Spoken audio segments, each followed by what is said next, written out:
পৃথিবীর ইতিহাসে east India company থেকে শুরু করে সাহারা, আদানি কিংবা ডেস্টিনি অনেক ধরনের দুর্নীতি করেছে। কিন্তু একটি দেশের মোট জিডিপির প্রায় 4% একটি গ্রুপ অফ কোম্পানিজ কিংবা সেই কোম্পানিটির প্রতিষ্ঠাতা ও তার পরিবার মিলে লুটেপুটে নেওয়ার ঘটনা অকল্পনীয়ই বলা যায়। বাংলাদেশের বৃহত্তম কংগ্লোমারেটগুলোর মধ্যে একটি হচ্ছে চট্টগ্রাম ভিত্তিক এসালম গ্রুপ। এই প্রতিষ্ঠান এবং প্রতিষ্ঠানটির স্বত্বাধিকারী এসালমের বিরুদ্ধেই অকল্পনীয় এই অভিযোগ যে তিনি বাংলাদেশের মোট জিডিপির 4%ই লুটে নিয়েছেন দেশের ব্যাংকগুলো থেকে। 2009 সালে আওয়ামী লীগ ক্ষমতায় আসার পর অস্ত্রের মুখে দেশের ব্যাংক দখল করা থেকে শুরু করে দেশের বিভিন্ন ব্যাংকে থাকা সাধারণ গ্রাহকদের অর্থ ঋণের নামে বের করে নিয়েছেন, যার পরিমাণ 2 লাখ কোটি টাকারও বেশি হবে বলে ধারণা করা হচ্ছে। কিন্তু তিনি কিভাবে এত বিপুল পরিমাণ অর্থ কক্ষিগত করেছেন জানাবো আমাদের আজকের ভিডিওতে।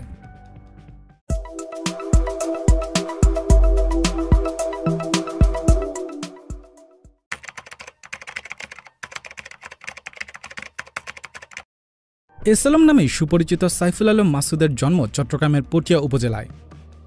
বাবা মোজাহেরুল আনোয়ার এবং মা চেমনারা বেগমের 12 সন্তানের মধ্যে 7 ভাই ও 5 বোনের মধ্যে এসালম চতুর্থ। তার বাবা ছিলেন বাংলাদেশ ব্যাংকের একজন কর্মকর্তা। ছাত্রজীবনের অধ্যায় শেষ করে 1985 সালে ব্যবসায়ী হিসেবে আত্মপ্রকাশ করেন। ব্যক্তিজীবনে তিনি 3 ছেলে ও 1 কন্যা সন্তানের জনক। এসালমের ব্যবসায়িক জীবন শুরু হয় প্রথমে টিনের এজেন্ট হিসেবে। এই ব্যবসায় সফলতার পর তিনি নামেন পরিবহন ব্যবসায়। একটা লম্বা সময় তিনি পরিবহন ব্যবসায় বেশ সাফল্যের সাথেই ব্যবসা করে যাচ্ছিলেন। সবগুলো রাজনৈতিক দলের সাথেই ছিল তার সুসম্পর্ক। ব্যবসায়িক সাফল্যের ধারাবাহিকতায় ধীরে ধীরে প্রতিষ্ঠা করেন সিমেন্ট, ভেজিটেবল অয়েল, চিনি পরিশোধনাগার ফ্যাক্টরি, টেক্সটাইল ও গার্মেন্টস, রিয়েল এস্টেট কোম্পানিও। শেখ হাসিনার সরকার ক্ষমতায় আসলে বিজনেস এক্সপ্যান্ড করেন পাওয়ার জেনারেশন সেক্টরেও। এসালম গ্রুপের ওয়েবসাইট সূত্রে বিভিন্ন সেক্টরে কার্যক্রম পরিচালনা করা কংগ্লোমারেটটির মোট অ্যাসেটের পরিমাণ প্রায় 1,33,000 কোটি টাকা। এর মধ্যে টিবিএস সূত্রে রিয়েল এস্টেট সেক্টরে 25,454 কোটি, পাওয়ার জেনারেশন সেক্টরে 21,000 কোটিরও বেশি, টেক্সটাইল সেক্টরে 21,350 কোটি, ইম্পোর্ট ও ট্রেডিং সেক্টরে 20,169 কোটি, ভোজ্য তেল সেক্টরে 16,932 কোটি টাকার অ্যাসেট আছে। এছাড়াও ইসলামী ব্যাংকে তার 28% স্টেকের ভ্যালু প্রায় 2,000 কোটি টাকা। গ্রুপটির নিয়ন্ত্রণে ছিল এমন 5টি ব্যাংক, একটি এনবিএফআই এবং একটি ইন্স্যুরেন্সের এস্টিমেটেড ভ্যালু 2,000 কোটি টাকা। এসালম বিভিন্ন খাতে লুটপাট ও অনিয়মের মাধ্যমে তার বিশাল সাম্রাজ্য গড়ে তুলেছে। তার এই দখলের সাম্রাজ্যের সবচেয়ে বড় ইম্প্যাক্টের জায়গা বাংলাদেশের ব্যাংকিং সেক্টর, যার শুরু হয় মূলত বাংলাদেশের অন্যতম রেপুটেড প্রাইভেট ব্যাংক ইসলামী ব্যাংক দখলের মাধ্যমে। 2009 সালে আওয়ামী লীগ সরকার ক্ষমতায় আসলে বিভিন্নভাবে এই ব্যাংক দখলের কার্যক্রম শুরু হলেও 2017 সালের 5 জানুয়ারি বাংলাদেশের সামরিক গোয়েন্দা সংস্থার সহায়তায় ব্যাংকটির চেয়ারম্যান, ভাইস চেয়ারম্যান ও ব্যবস্থাপনা পরিচালককে তাদের বাসভবন থেকে উঠিয়ে নিয়ে আসা হয় ঢাকা সেনানিবাসে অবস্থিত সংস্থাটির সদর দপ্তরে। সেখানে তাদেরকে জোরপূর্বক পূর্বলিখিত পদত্যাগপত্রে সই করতে বাধ্য করা হয় এবং একই দিনে তাদের স্থলাভিষিক্ত করা হবেন সেটাও নির্ধারিত হয়ে যায় বোর্ড মিটিংয়ে। একই বছর 30 অক্টোবর সোশ্যাল ইসলামী ব্যাংক একই মেথডে টেক ওভার করা হয়।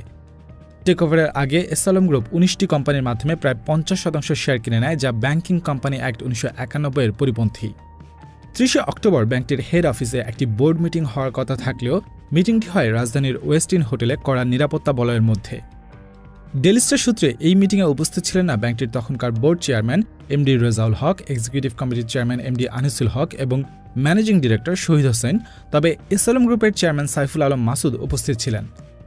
সেদিন সকালেই সামরিক গোয়েন্দা সংস্থার মাধ্যমে চাপ দিয়ে তাদের পদত্যাগ করতে বাধ্য করা হয় এবং তাদের পরিবর্তে চেয়ারম্যান হিসেবে চট্টগ্রাম ইউনিভার্সিটির সাবেক vice chancellor Anwarul Azim Arif, executive কমিটির চেয়ারম্যান হিসেবে তৎকালীন এনআরবি গ্লোবাল ব্যাংকের ভাইস চেয়ারম্যান ও সাইফুল আলম মাসুদের মেয়ের জামাই বিলাল আহমেদকে নিয়োগ দেওয়া হয়।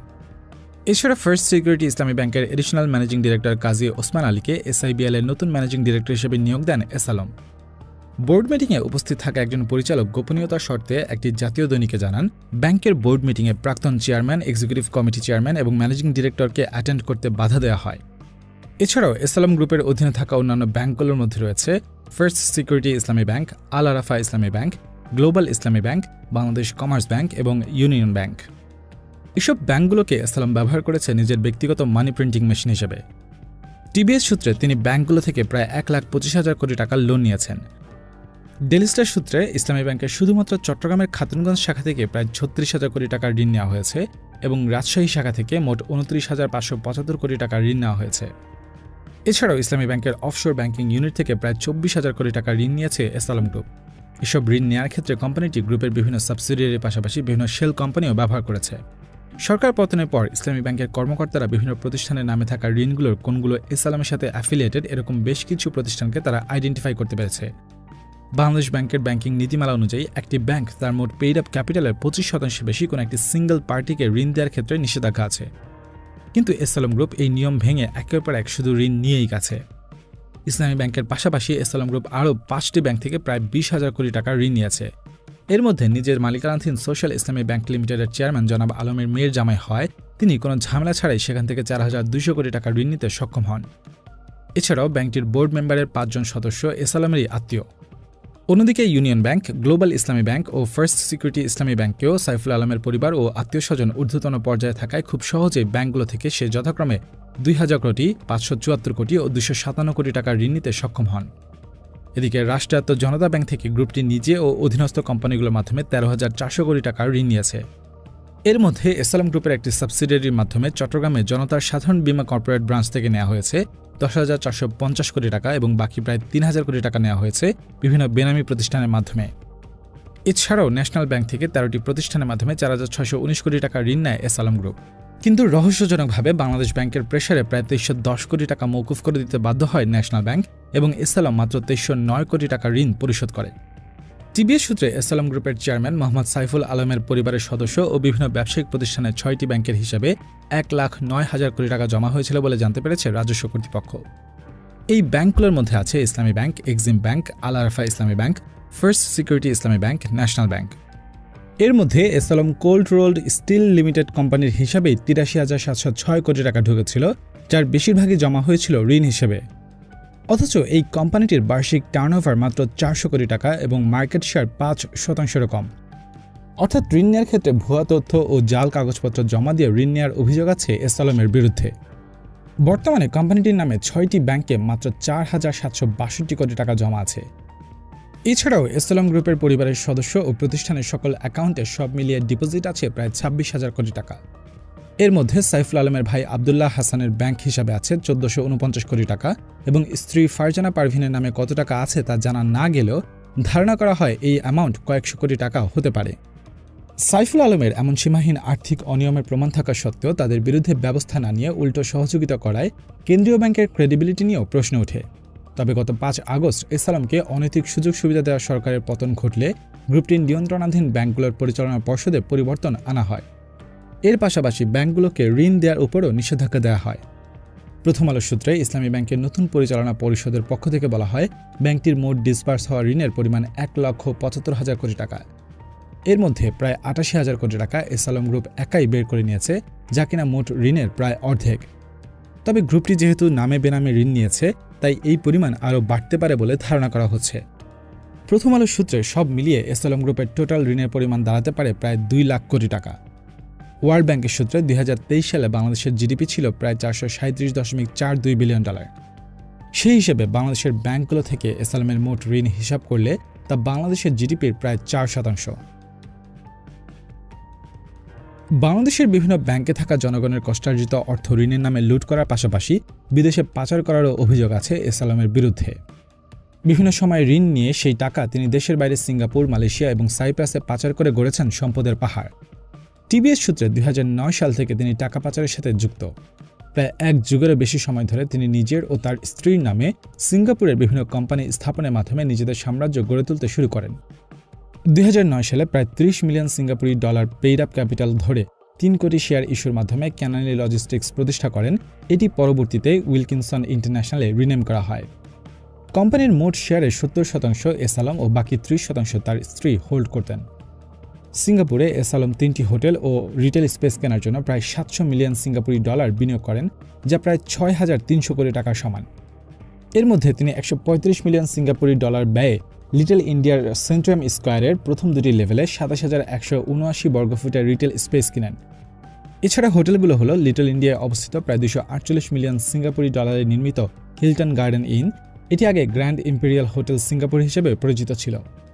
এরপর আছে সেরাঙ্গুনের 90 মিলিয়ন সিঙ্গাপুরি ডলার মূল্যের হলিডে ইন এক্সপ্রেস এবং নোভেনায় অবস্থিত 170 মিলিয়ন সিঙ্গাপুরি ডলারে নির্মিত ইবিস নোভেনা হোটেল। এই বিনিয়োগের ক্ষেত্রে এসালাম সিঙ্গাপুরে তার প্রতিষ্ঠিত কোম্পানি উইলকিনসন ইন্টারন্যাশনালকে ব্যবহার করেন। এছাড়াও ক্যানাপাস 2, টলিডো ইন্টারন্যাশনাল এবং গ্র্যান্ড ইম্পেরিয়াল হোটেলও ব্যবহার করা হয়। সিঙ্গাপুরের অ্যাকাউন্টিং অ্যান্ড কর্পোরেট রেগুলেটরি অথরিটির তথ্যসূত্রে এই বিনিয়োগে সকল আর্থিক ট্রানজ্যাকশন সিঙ্গাপুরের ইউনাইটেড ওভারসিজ ব্যাংক লিমিটেডের মাধ্যমে করা হয়েছিল।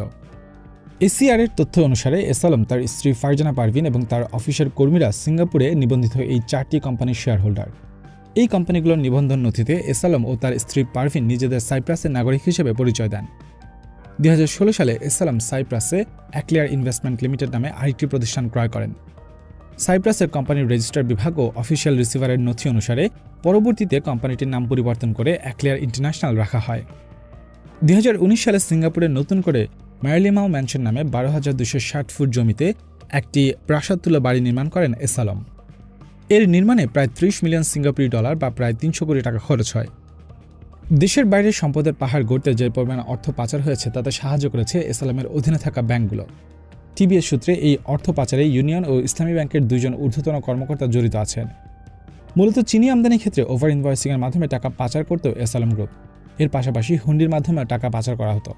অন্যদিকে প্রথম আলো সূত্রে পণ্য আমদানি রপ্তানি করার সময় আন্ডার ইনভয়েসিং ও ওভার ইনভয়েসিং এবং দেশের বাইরে বিভিন্ন খাতে ইনভেস্ট করার নামে প্রচুর টাকা পাচার করেছেন।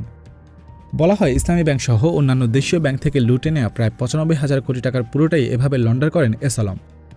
এস আলমের মানি লন্ডারিং নিয়ে 2023 সালে ডেইলি স্টারে এস আলমের $1 বিলিয়ন বিদেশে পাচারের খবর প্রকাশিত হওয়ার পর 2023 সালের 6 আগস্ট হাইকোর্ট একটি সুমোটো রুলিংয়ের মাধ্যমে এস আলম ও তার স্ত্রী ফারজানার বিরুদ্ধে আনঅ্যাপ্রুভড ফরেন ইনভেস্টমেন্ট বা মানি ট্রান্সফারের অভিযোগ ইনভেস্টিগেশনের নির্দেশ দিয়েছিল। এই তদন্তের প্রতিবেদন দাখিল করতে আদালত 2 মাস সময় দিলেও ওই নির্দেশনার 1 সপ্তাহ পর 12 আগস্ট এস আলম ও তার গ্রুপ এবং ইসলামী ব্যাংক কর্তৃক দেওয়া ঋণের বিষয়ে প্রতিবেদন প্রকাশ করায় উল্টো সরকার 4টি জাতীয় পত্রিকার সম্পাদক এবং সংশ্লিষ্ট 8 জন সাংবাদিকের বিরুদ্ধে আইনি নোটিশ পাঠায় S Alam group.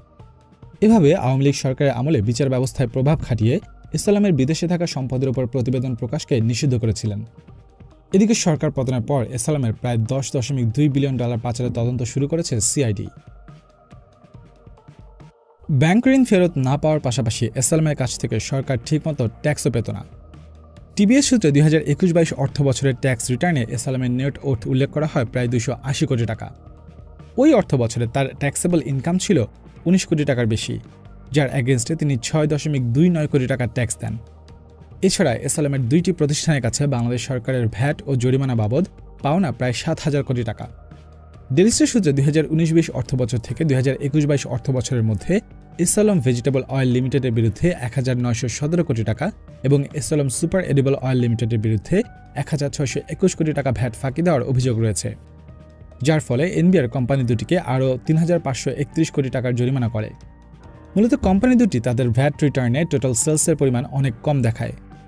S Alam vegetable oil কোম্পানির অডিট রিপোর্ট অনুযায়ী 2019-20 অর্থবছর থেকে 2021-22 মোট 3 অর্থবছরে কোম্পানির টোটাল সেলস ছিল প্রায় 12,726 কোটি টাকা, কিন্তু ভ্যাট রিটার্নে দেখা হয় 2,402 কোটি টাকা, অর্থাৎ প্রায় 10,324 কোটি টাকার সেলস গোপন করে কোম্পানিটি এবং সরকার প্রায় 1,347 কোটি টাকার রাজস্ব হারায়। ডেলিস্টের সূত্রে S Alam vegetable oil limited সেই 3 অর্থবছরে 11,245 কোটি টাকার কাঁচামাল কিনলেও কাস্টমস কর্তৃপক্ষের কাছে দেওয়া ভ্যাট রিটার্নে এর মূল্য দেখিয়েছিল 3,145 কোটি টাকা। এভাবে কোম্পানিটি প্রায় 608 কোটি টাকা ভ্যাট ফাঁকি দেয়।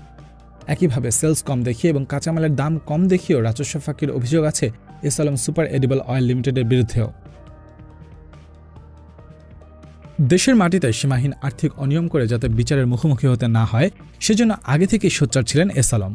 2022 সালের 10 অক্টোবর বাংলাদেশি পাসপোর্ট প্রত্যাহার করে সপরিবারে নাগরিকত্ব ছেড়ে দেন এস আলম। একই দিনে তারা বাংলাদেশে বিদেশি নাগরিক হিসেবে স্থায়ী বসবাসের অনুমতি পান, যেখানে এই প্রসেসটি স্বাভাবিকভাবে কমপ্লিট হতে পুলিশের স্পেশাল ব্রাঞ্চ সহ বেশ কিছু মন্ত্রণালয় থেকে অনুমতির প্রয়োজন হয়। সেখানে মাত্র একদিনের রেকর্ডতম সময়ে এস আলম সপরিবারে এই সুবিধা পেয়ে যান। এভাবে দেশের জিডিপির প্রায় 4% লুট করেও নিজের এক্সিট স্ট্র্যাটেজি সেট করে নেন এস আলম। এস আলম গ্রুপের ওয়েবসাইট সূত্রে প্রতিষ্ঠানটির বিভিন্ন সাবসিডিয়ারিগুলো বছরে 54,000 কোটি টাকারও বেশি রেভিনিউ জেনারেট করত। প্রতিষ্ঠানগুলোর সম্মিলিত অ্যাসেট লক্ষ কোটি টাকারও বেশি। তাই বিজনেস এক্সপ্যানশনের জন্য তার কি আদৌ ঋণ নেওয়ার কোনো দরকার ছিল? আর বিজনেস এক্সপ্যানশনের জন্য তিনি ঋণ নিতে চাইলে সহজেই যে কোনো ব্যাংকের মাধ্যমে তা পেতে পারতেন। এর জন্য আদৌ কোনো ব্যাংক দখলের প্রয়োজন কি ছিল? আবার ঋণ নিয়ে তিনি বিজনেস এক্সপ্যানশন না করে সেগুলো লন্ডারিংয়ের প্রতি বেশি ফোকাস ছিলেন।